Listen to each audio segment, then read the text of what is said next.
एक महत्वना समाचार मળી રહ્યા છે તેના ઉપર નજર કરીએ તો હાલમાં મળતા સમાચાર પ્રમાણે સુરેન્દ્રનગર બસ સ્ટેશન નજીક આવેલા કોમ્પ્લેક્સમાં આગ લાગવાનો બનાવ બન્યો છે। આગ લાગવાથી 3 થી વધુ દુકાનો બળીને ખાખ થઈ ગઈ છે। તો કમ્પ્યુટર ક્લાસમાં શોર્ટ સર્કિટ થવાથી આગ લાગવાનો બનાવ બન્યો છે।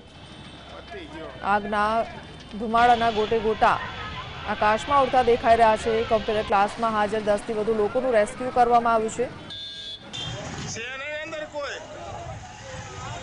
સુરેન્દ્રનગર જિલ્લામાં આગ લાગવાની ઘટનાઓ સતત વધતી જઈ રહી છે, ત્યારે આજે સુરેન્દ્રનગર બસ સ્ટેન્ડ નજીક આવેલા કોમ્પ્લેક્સમાં આગ લાગવાની ઘટના બની છે। કેમેરામેનને કહીશ કે સીધા લાઈવ દ્રશ્ય દેખાડશે।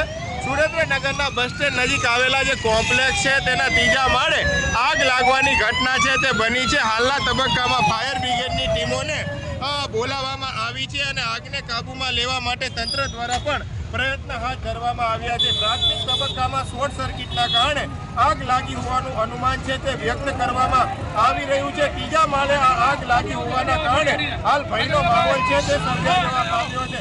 અજય ચૌહાણ